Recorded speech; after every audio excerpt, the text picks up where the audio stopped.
Francisco Goldman is a writer and a man who contains paradoxes, and his work also contains paradoxes, in which tenderness and torture live side by side, in which sweetness and humiliation share a dwelling place in the mind.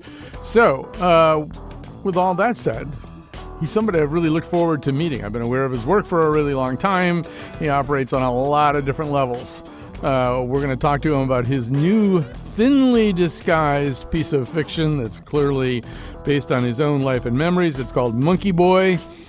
My guess is we will talk about a lot of things, because he knows about a lot of things. Stay with us.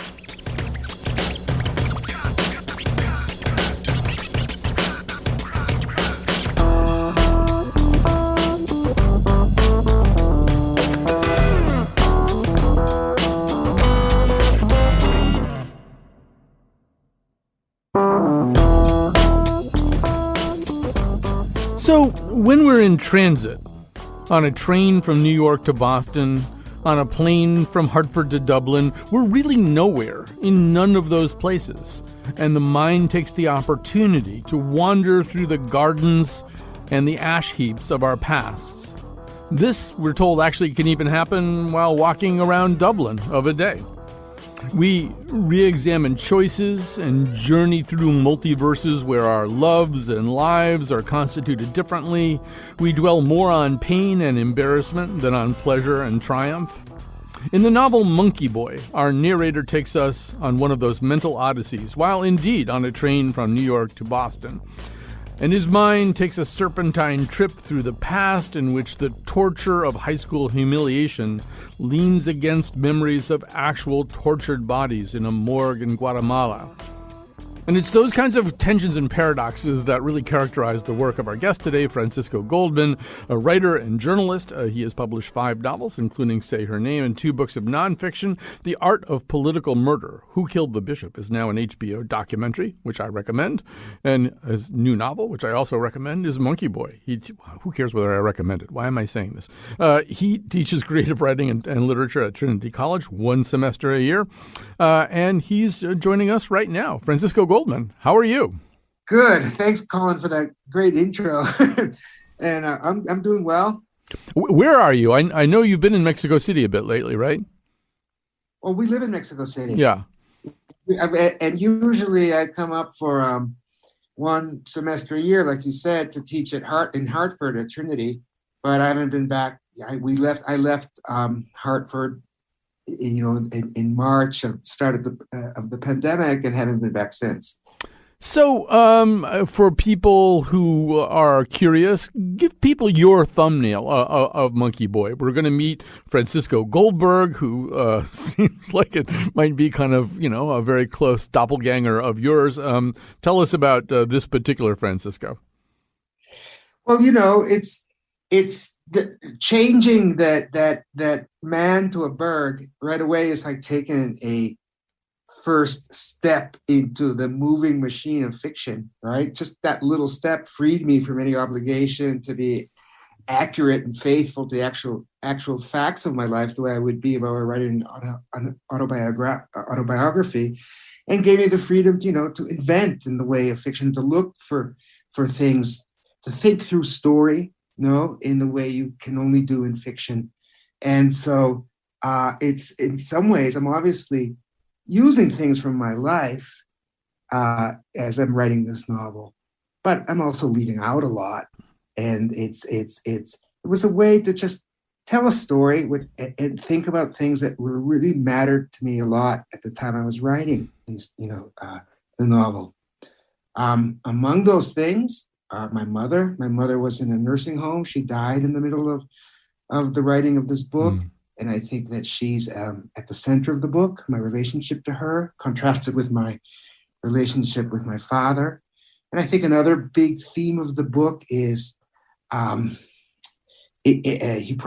Her Name, you might know, is about, based on my relationship to Aura Estrada, my wife, who at the age of 30 died from broke her neck in the waves in Oaxaca. In 2007, and that was an incredibly life-altering event for me. It took a long time for me to get out of the grief of that incident. But I was also wanted to think about in this book, well, first of all, why did it take me so long to find love in my life? Examine the things in my past, that had made me inhibited me in some ways, and to try to so she's not in the book. So I'm basically also, and this really makes it a novel, I'm kind of asking myself, what might my life have been like if I'd never met Auda? How much longer might it have taken me to find love in my life, right? So I met Auda when I was 47. In this book, he's 49, right? On this trip home to Boston. Yeah, in the promo for today's show, I think I called it something like a Guatemalan Jewish Catholic American 8.5.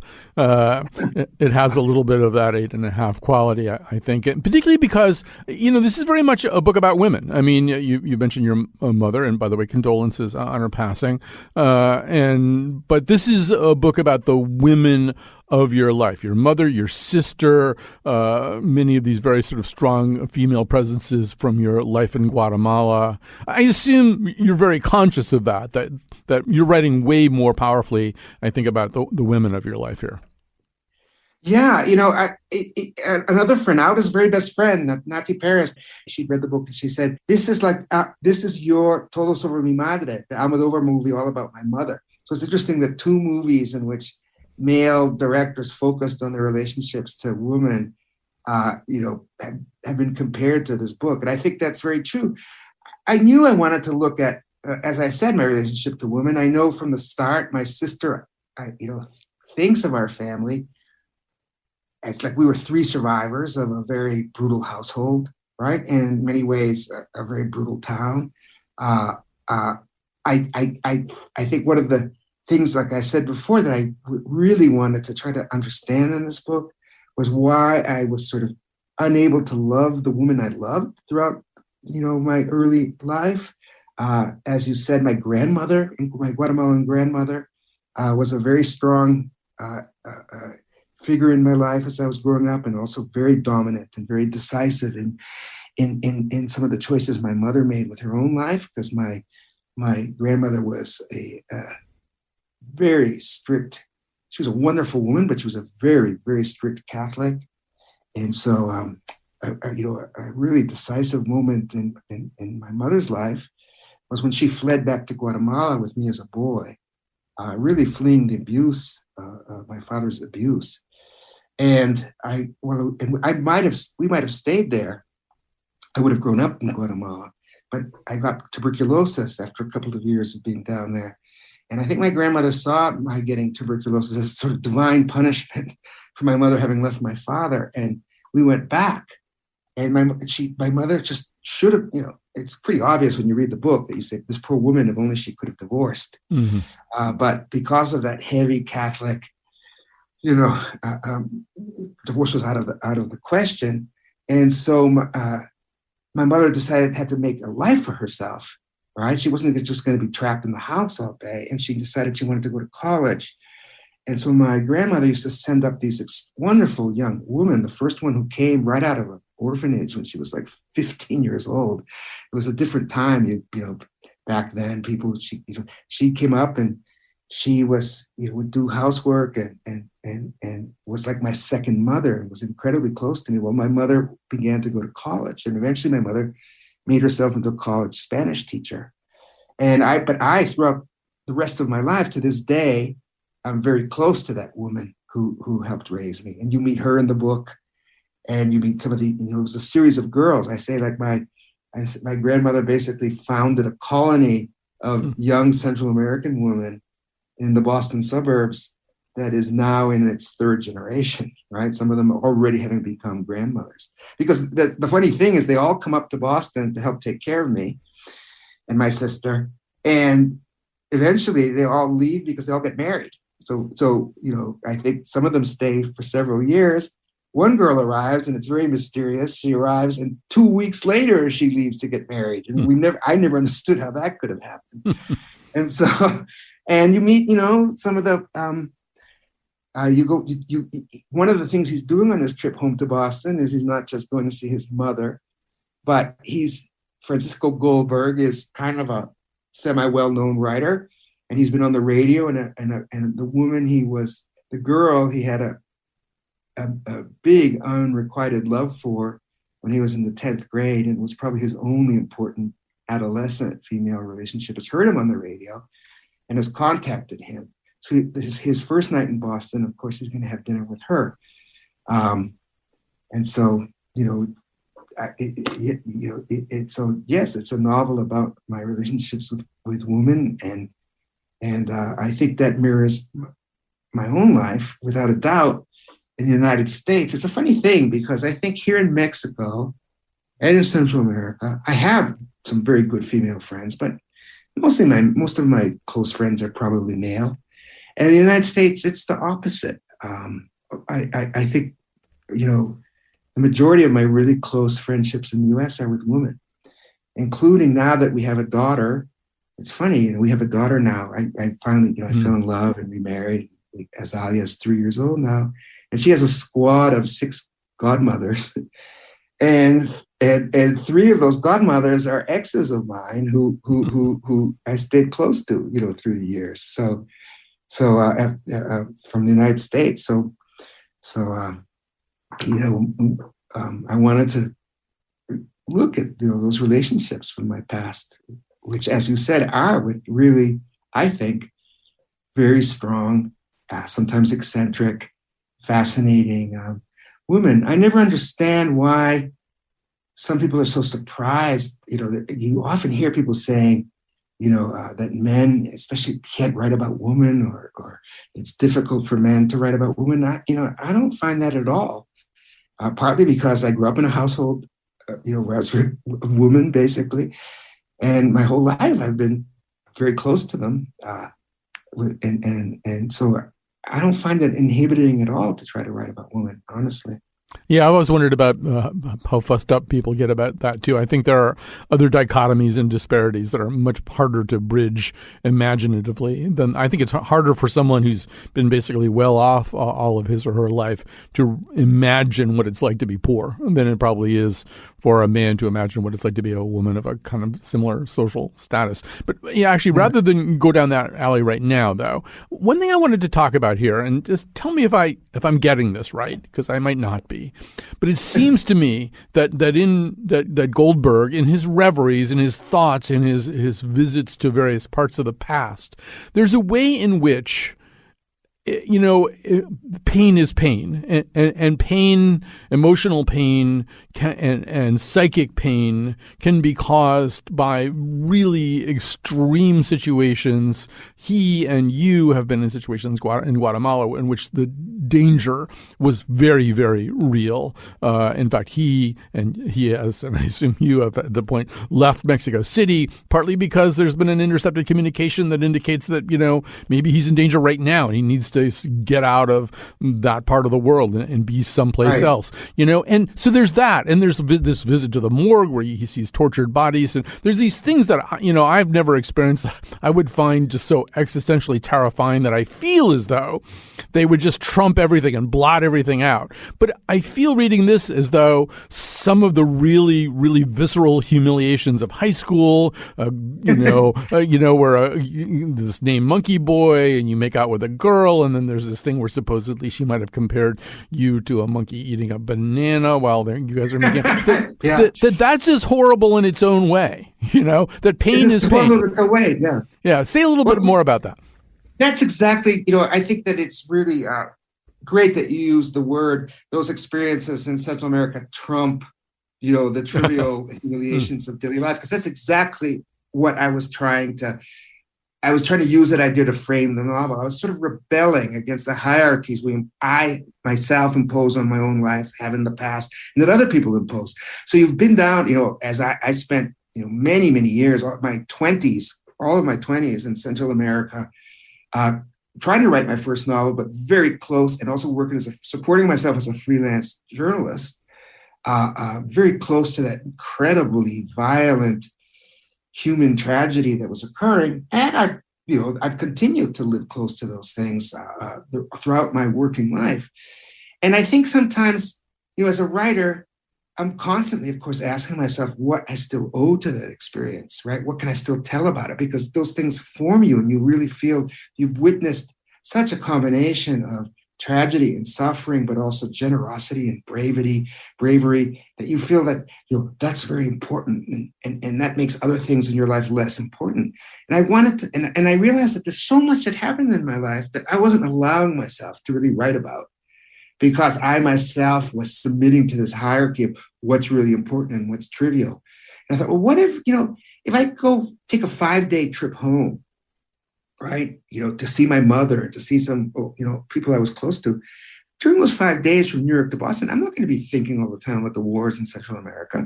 I'm going to be thinking about my mother. I'm going to be thinking about the girl I'm going to see. I'm going to be thinking about my relationship with my father, about growing up in this town that I'm now going back to. And of course, I'm still going to be bringing those experiences, like the war in Central America with me. They're still a part of who I am, but they're not going to dominate the narrative of these 5 days. And that's really so it was a way of freeing myself to write about those other things that really set me off, set me down the road of writing Monkey Boy.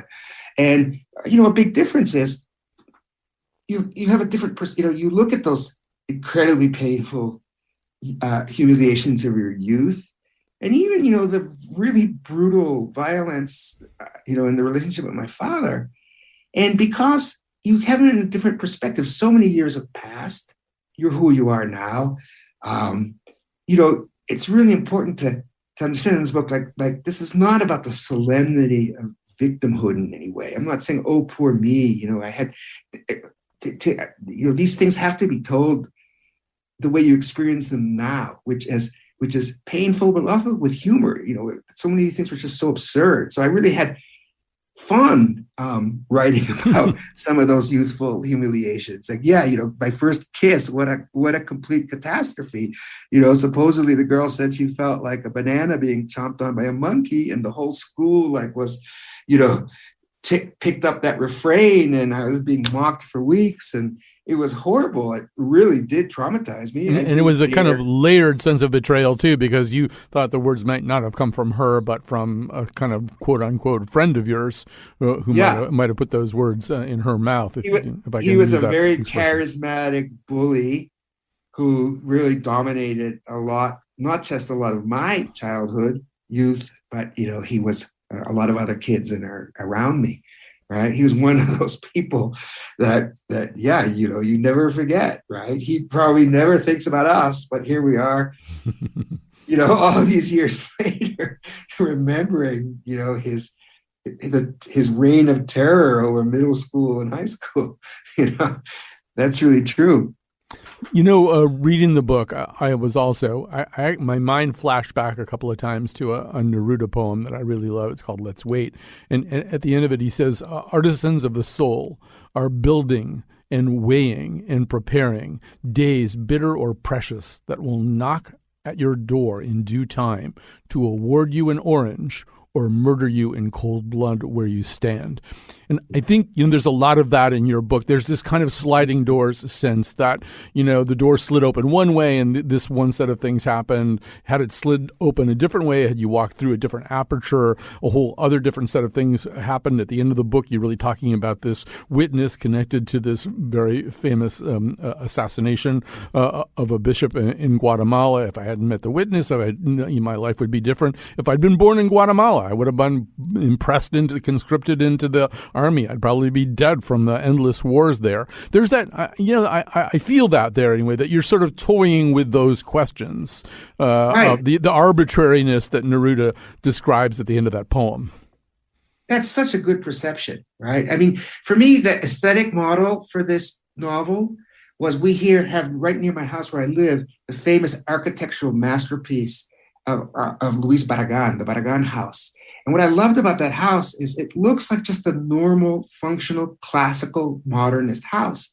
But as you move through it, every room is a surprise, right? And I wanted my book, to feel that way. It's like going forward like a kind of normal novel, but you're constantly like being surprised by what comes up next. And I think that that was a way of like looking at at sort of the arbitrariness of the way things unfold in life, and combined with the decisions you make and how they affect you. And so, when I talk about like, you never stop feeling that you owe things to, say, your experience in Guatemala, right? For Francisco Goldberg, even to a greater degree than for Francisco Goldman, to be honest, but still to some degree, The Art of Political Murder, the crime that book is based on, changes his life. And that crime, that book, and this is true, would not exist if it weren't for that witness, right? This homeless man who lived in the park, who was actually an ex-soldier who had been infiltrated by military intelligence to spy on the bishop, right? And was somehow pressed into taking part in the murder that night. And they were sure he would never speak, that he would, because if they could, he would die if he ever spoke up. But he was an incredibly crafty, wily survivor, and made his way. He had this longing for dignity, and wanted to appease his own conscience. He did the bravest thing I'd ever seen. Is right. He had no power at all, but he began to collaborate with the prosecutors, and if he had not become a witness, that case would never have gone to trial. Even, never mind the military officers having been convicted. I never would have written that book, and my life would be quite different, right? And now, during the time I was writing the book, interestingly enough, the prosecutors had lost track of the witness. They didn't know where he was. And they were asking me if I knew where he was, and I didn't know. So that's one reason in the book, he kind of imagines that people thought it was possible that maybe he crossed over into the United States, like so many people fleeing for their lives in Central America and Mexico do. And so, so that's why he keeps popping up in the narrative of Monkey Boy, where Francisco Goldberg keeps imagining that he sees them in different places and is sort of thinking about what he means in his life. For The Art of Political Murder, for the documentary movie, we did, in fact, finally track him down. And that was remarkable, too. Yeah, the Art of Political Murder and this book, I think, raise a question that most of us don't really have to face at quite the same level, which is, how long do you hang in there? How long do you stay before you feel like you have to leave? I mean, in the Herardi case, there's a prosecutor who obviously means to do well. And at a certain point, he just thinks, no, I got to get out of here with my family because it's just too dangerous. And then another prosecutor comes in and kind of really does wrap up the job. Similarly, there are magistrates. There's a series of judges, I think, who just can't hang in there. And then this incredibly brave woman kind of steps up. And that's there for you. It's there for everybody. I mean, there's a woman named Ursula who gives you the tour of the morgue. And so many of the things are punctuated, well, now she's in Canada, or now she's in California, or people who just sort of had to get out of there, or their families made them get out of there, or whatever. But it's a really interesting question, is how do you know when you have to leave? How do you avoid staying too long? And it's one that you had to face. There are these descriptions in the book of this, beer bottle and soda bottle alarm system that you and this woman named Penny Moore have, which is the only way you're going to know if a death squad is coming into your apartment. And at that point, you've got a garden tool that you're going to try to fight them off with. I mean, it must be sort of in your mind all the time. Yes, somebody could be coming to the door with an orange or with a gun. Yeah, in that particular house, I had a hilarious system rigged up. So if the bottles broke because somebody was coming through the window, that was our alarm system, bottles on chairs under the windows. If I heard a glass break, I knew to run to a certain window where I had tied a rope from which I would be able to let myself down into the patio of the next door neighbor's house. And when I moved back to New York after that period, I went back to New York after that terrifying long period in Guatemala. And I remember I still had a subletter in the house that I went back to in New York. And so I was in the bedroom and he was sleeping in the living room, and he broke a glass. And I reflexively jumped out of bed and ran to where my window would have been in Guatemala City. And I ran face first into the wall. it's how do you know when to get out? It's in the case of that prosecutor, well, it's when they started to follow his children home from school. Mm-hmm. Yeah. That will make anybody leave. Yeah. Right. The prosecutor who stayed, he was insanely brave. Mm-hmm. They were threatening him constantly. They set people up. They were walking on his roof at night. He hung in there till he got those convictions and then left the country with his family the very next day and didn't come back for years. He's back now working as a prosecutor again. I think that a country like Guatemala and some of the other Central American countries and Mexico too, if the way power works in those countries, they're designed to completely humiliate and break people who are decent and brave in those positions. And what happens is you get some of these judges and you get some of these prosecutors finally, and they say, I didn't become a judge to be a coward and get down on my knees and let these evil people, these corrupt people trample over me. I became a prosecutor because I wanted to prosecute cases. And finally, something like that stiffens in them. It's a remarkable thing to see. It's not about political ideology, like sometimes people think. More often it's about like, you are not going to break me. I'm going to do my job. I'm going to do what I always dreamed of doing, whatever it costs. And that's very rare. It's so rare that victories against that kind of evil in the legal system in those countries are incredibly rare. But now and then, as happened in the Harari case, you have enough people together, right? Mm-hmm. Prosecutors, judges, investigators, that band together and all do it at once and are lucky enough to get some international support, because that's important too. And it happens. And that's what made The Art of Political Murder, that story tells the story of a really remarkable accomplishment and a rare one. It really does. I haven't seen anything like that in Mexico. All right, we're going to have to take a little break here, and we're going to come back with lots more. Francisco Goldman, his new novel is Monkey Boy. We'll be back after this. There's something here I find hard to ignore. There's something that I've never seen before.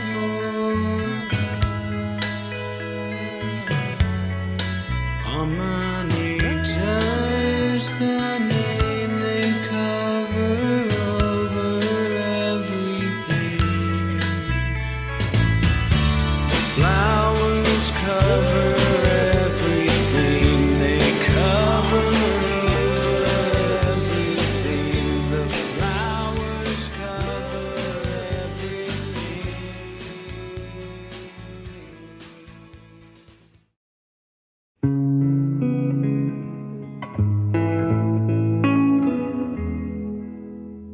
We are back. I am talking with Francisco Goldman, a writer, journalist. He's published 5 novels, 2 books of nonfiction. The Art of Political Murder, Who Killed the Bishop, is now an HBO documentary in which he appears. It's based on his book. His new novel is Monkey Boy. He teaches creative writing and literature at Trinity, 1 semester a year, Trinity College in Hartford, that is. So I wanted to ask you a little bit. I mean, first of all, we should say Monkey Boy straddles geographically different worlds as well, and including quite a bit set in Boston. And you still, live an American life at times and teach at Trinity and stuff like that. I'm just sort of wondering how can I even phrase this? So there's this phrase that I kind of developed during the Trump era, which was the narcissism of the present moment, which is the tendency of people, particularly I think Americans, to think, if they're thinking that something's really bad, if they're thinking the Trump era is really bad, they think it's the worst period in history. And they'll say that. This is the worst thing that's ever happened. And I found myself saying, well, I don't know, geez, I lived through like 69, 70, 71 in America. That was pretty bad. I mean, we haven't had like a Kent State thing or weather underground bombings and stuff. I'm not sure this is even the worst moment of my lifetime, but it must be weird and jarring if you have lived through, say, the 80s in Guatemala, and then you see people reacting. I don't know. Maybe it has two different ways of exciting you. On the one hand, maybe I don't know if it all looked to you like, oh yeah, no, I know what this looks like, and I know what it could lead to, and you're right to worry. But it did maybe you felt that way. But did you also feel like, yeah, this is bad, but boy, you guys haven't seen bad. You don't know what bad looks like. Oh, that's a hard one, Yeah. right? Because I mean, the United States and Central America, there's such different circumstances. Honestly, what happened in Guatemala in the 80s, the UN called it a genocide, Mm-hmm. right? It doesn't get worse than that, right? Hundreds, 200,000 civilians, essentially. Young people. Young people, especially young people, a woman slaughtered, right, by a U.S.-backed military, and it didn't have to happen, right? It was completely so wasteful and so cruel, and what did it lead to? I mean, those countries right now are in extraordinary crisis because it didn't lead to democracy; it led to essentially narco states, right? These countries that are completely run by, and what you saw in the last years was just how important it is for the U.S. to try to have some, after the Cold War, there's no such thing as being a hypocrite in history. You react to the moment, and just because the U.S. did bad things in the 80s doesn't mean they can't do good things, after, in the 90s and 2000, right? One doesn't cancel out the other. And so it's a long story, but the U.S. came down on the sides from George W. Bush through Obama. The U.S. really tried to help strengthen justice institutions in places like Guatemala and Central America. It was still very difficult. You could say, it managed to hold off the complete descent into narco state corruption. Trump undid that, right? Mm-hmm. Trump actively abetted that end of the rule of law in those countries. Partly because he wanted things from Central America. He wanted them to collaborate with him on immigration and things like that. And those were very corrupt rulers. And so in return, they essentially were allowed to consolidate the hold of organized crime on those states. And now it's probably maybe too late. Right now, what's going on there is so horrible. So you think all that war, all those people dead, and this is what it led to, right? Not democracy, but completely criminal regimes, partly because at a very critical time, the United States made itself absent, which is strange to think because so many of us, don't, sometimes think, well, the U.S., it's better the U.S. not get involved. Well, that's not really true, right? And so, what was Trump, right? I mean, was Trump the worst I've seen? I think morally he was the worst I've seen. And I was just even thinking this morning because I was reading in the New York Times about the huge, massive rise of anti-Semitism in the U.S. And you remember Charlottesville and, those people chanting, Jews will not replace us. You think what's happening with Asian Americans, all the attacks on Asians. And of course, the black, the killings by policemen of unarmed, often usually unarmed black people. And it just really is dismaying. I mean, I have to say, the state of the United States right now, with just so much unleashed hatred, it alarms me. I've never seen a period like this. I know the 60s were violent in a different way. Mm-hmm. I just think that something is, I think that something got broke in the United States. And we see it in this kind of really unprecedentedly polarized political system. I think it's true that something has ended, right? Mm-hmm. Something that has ended. Some people say that neoliberal, basis of American politics or something. And we're teetering between a future that's still not quite defined and whether that will be more populist or whether that will be autocratic and, extremely right wing. That seems to be in what used to be called the center seems to have eroded tremendously. I don't know if that's how things are going to play out, but that's kind of how it looks now. and I think it is kind of alarming, right? I don't know. I don't know how, I mean, I can theorize. I'm sure, we could all sit around and think about how we could improve it. I think it's just time. I think young people, I teach at Trinity, as you know. Mm-hmm. And so when you sit there, you have a bird's eye seat to what's going on with young people, right? And how they change over the years. And I've been stunned by just how wonderful so many of these young kids are, right? Mm-hmm. I've really seen a change. And over the last, I don't know, it's the last 5 years or something like that, where the kids just seem so tolerant of each other and the good, not everybody, there's exceptions, right? But just as a whole, right, they really seem to have, have developed in a way that makes you hopeful for the country. They know what's at stake. They're politically alert. They're politically smart. They're not fanatics. They seem to want solutions to problems. They think big. Like how are we going to handle climate change? Yeah. So they give me a feeling of optimism, and yes, and I hope my daughter, right, will. Obviously, it means so much to me that things evolve, improve, and that we see younger people start moving our societies in a better direction. Because I think my generation, perhaps your generation, the so-called baby boomers and so forth, I don't think we've done such a good job. No, and I'm surprised that younger people. I don't know. I occasionally, this past spring, I taught at Yale.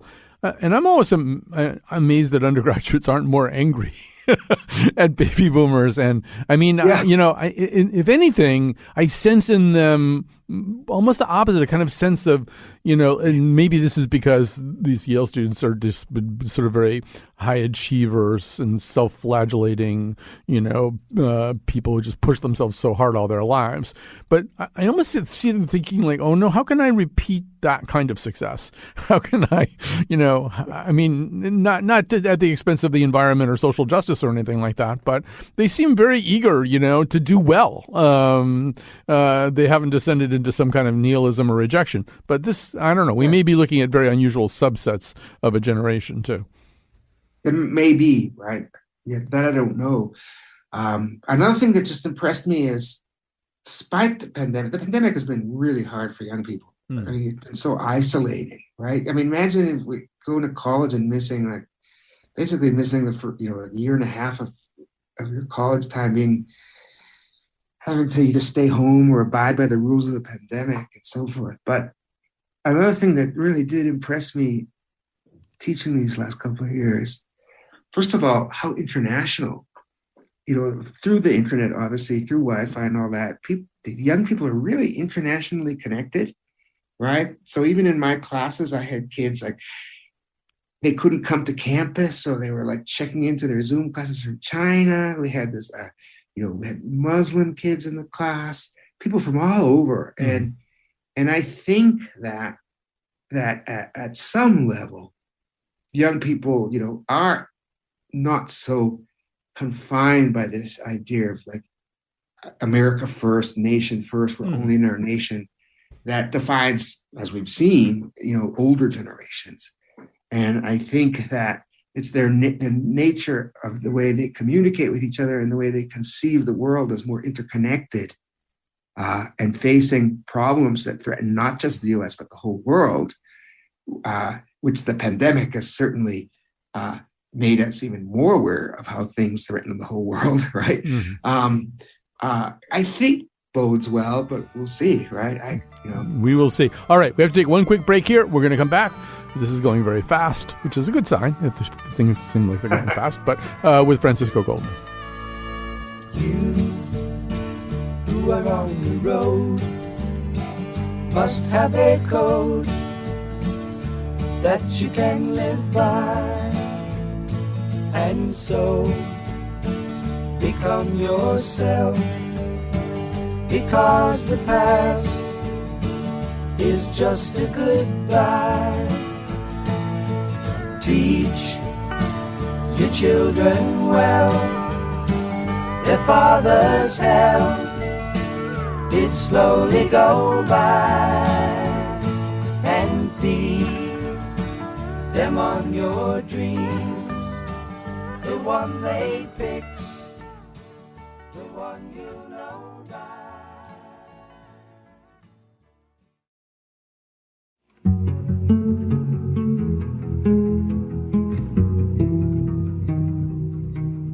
All right, as usual, I have to thank and want to thank Kat Pastor, the technical producer of the show. She's here in the building, in the studio with me, although she is, we are separated by glass. One of us is in a diorama. We haven't really decided which one. And also, of course, Betsy Kaplan, producer of this episode. Francisco Goldman is most recently the author of Monkey Boy. He's a writer and journalist, and he has published 5 novels, including this one. So, and 2 books of nonfiction, etc. All right, so there's so many things. This has gone by kind of fast.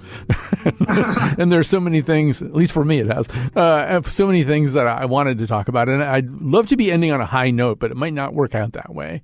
Maybe we'll get to the high note. So Betsy Kaplan and I have been talking for weeks and weeks and maybe months and months now about grief.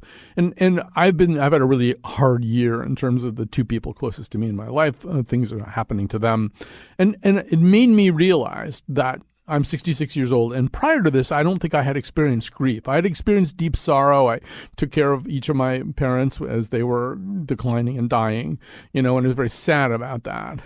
But boy, there's this other thing, like grief. It's like this dark serpent that's inside you that doesn't even seem like it belongs in this world.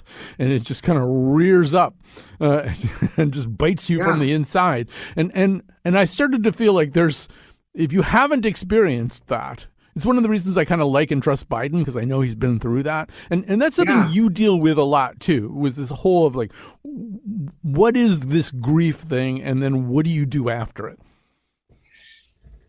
Yeah, I was not prepared for it, right? It was, I thought I'd known loss. I thought I'd known sad things. I'd say I was not prepared for what happened, it's otherworldly, like you said, 1 minute, especially sudden grief, right? Mm-hmm. I mean, there's so many kinds of grief, and they can devastate us in different ways. I think the loss of a child is something that I don't see how anyone really ever gets over it. Mm-hmm. But going from 1 second to being a husband whose life is sort of defined by his marriage and his hopes for creating a family in the future and everything else. And then in 1 split second, suddenly you're a widower, right? With this shattered life, who in their heart and soul still feels like a husband. I had no idea. I had never suspected that I had those kinds of tears inside me. Mm-hmm. I had never sobbed like that in my life. I had never, and people know that, traumatic grief actually affects the brain. We hear about hallucinations and things like that, and those are caused because the trauma of grief essentially puts lesions in brain synapses that usually kind of keep our subconscious, our unconscious, and our conscious minds apart. And what happens during traumatic grief is like the unconscious kind of starts leaking into the day, which is why it can be so trippy, and you have those really weird hallucinations like I was having during that grief period. One thing that to me, I say her name, that those first 3 years after Arda's death, and even the first 5 were just so completely intense. And of course, I would never say I miss the intensity of those days, but I know I will never know anything so intense again and so focused again. I kind of withdrew and worked on my book, and I refused to sell the book. I didn't want to take money for the book. And I lived with, and I just knew, what did I want to do with that book, Say Her Name? I wanted to, it was the opposite of the usual grief prescription. I didn't want to let Auda go. I wanted to keep her with me. And the way I kept her with me was making up scenes between us, like as though she was still there, you know. So I wanted to do a portrait of her where it would seem so intimate. You would feel like she's there breathing and speaking on the page, you know? And it was kind of like sacrificing myself to be able to do that, because it was like the opposite of letting go. Yeah. Right? So it was that, but I also wanted to give a record about what I was living through, because the book goes back and forth between recreating her life and our love and talking about grief. And so often, some days, you know, I would have like a weird hallucination and it would go right into the book. So I think the book is a palpable record or depiction of what traumatic grief can be like. And one thing I learned, you know, through the years, because and you know, there's other books, some of the famous grief books, they kind of try to present ideas of how you should live through grief. And that's fine. That's going to help you. That's a good thing. But this book doesn't do that. My book, I wanted to show you how it can be, right? And I think that can be helpful for people too, because, you know, not everyone acts like a hero in grief. Not everybody is like as cool and collected as, you know, some writers about grief have been. Some of us just totally fall to pieces, and that's okay, right? It's really important to understand that everybody's grief is different, and everybody's grief is going to last for a different amount of time. And because one person grieves for a shorter period of time, it doesn't mean their grief was less meaningful, right? It's just different for everybody. And that's the main thing. If you know someone who's grieving, or you yourself suddenly find yourself in grief, just remember that the best way through grief is to listen to it and allow it to take its course, and you know, don't try to hide from it. I think the worst thing you can do is try to repress it and run away from it, right? The best way out of grief is by going through it. That's a really good way to put that. Yeah, the best way out of grief is to go through it. You know, people keep mentioning to me this book called "The Body Keeps Score." I keep thinking, I don't need to read that book. First of all, the title tells me everything I need to know. You know, yes, I understand. Yeah. I mean, to your point, the brain is keeping score, but I'm sure there's these tensions and all these kinds of things. You know, just very quickly, we only have like a couple minutes left here. We should say that it looks as though "Say Her Name" will become a movie, and I mean, I don't know, you'll in a way have to go through this all over again, or maybe go ahead. I have distance from it. You know, I got through it, right? Mm-hmm. That's what I mean. Like, I got through it. It was hard, and I got through it.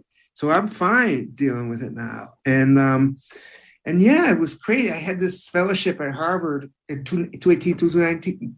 In the spring of 2019, I was sitting in my office. I get a phone call. It's Benicio del Toro, the actor. And I knew that there was a script, that they were trying to make it a movie. They'd show me the script. That, you know, to be honest, I hadn't been so crazy about it. But, you know, and he said, I really want to do this movie, but I don't want to do this script. I want a script that's like the book. And I remember we talked on the phone for like 2.5 hours. He's amazing. I mean, that guy, he'll like take one sentence out of the book and imagine a whole movie scene out of it. And we've been working, he and I, we worked close on the script for, you know, ever since. Off and on, right? Because I've done other stuff. And yeah, well, now they're up there. They got an actor. They have the whole package. And now they're out there in that stage of, you know, getting the money. So, I mean, it is Benicio del Toro. He's Latin America's greatest male star. So that gives me hope, right? Yeah. And every girl in Mexico seems in love with him in some way, right? You mentioned Benicio del Toro and they swoon. So Benicio del Toro as Frankie G is pretty funny. My wife gets No, I could sort of, when this was first mentioned, I thought, I mean, I don't really know you or anything like that, but I could sort of see this. I think actually, you know, even listening to you talk and stuff like that, I could see him getting you. So yeah, we get along really well. And don't forget, he's Puerto Rican, right? But he really grew up in Philly. Right. So, yeah. It's like Philly guys, Boston guys, and not so different. No, or some people would say that's an unbridgeable chasm. Philadelphia and Boston. Well, that's Come what on. makes them alike, right? Yeah. That's what makes them similar. Right. So we have to stop. Unfortunately, I could happily talk to you for another hour, but they don't give me that. It's been great, Colin. I really enjoyed it. Yeah, I did too. Thanks so much. And the book is wonderful. It's Monkey Boy by Francisco Goldman. It is a novel. It is very much based on events of his life, but on things in his mind too. And it's how the whole world can be contained in a very brief time, particularly if you're sort of traveling, moving around. Things are coming back to you.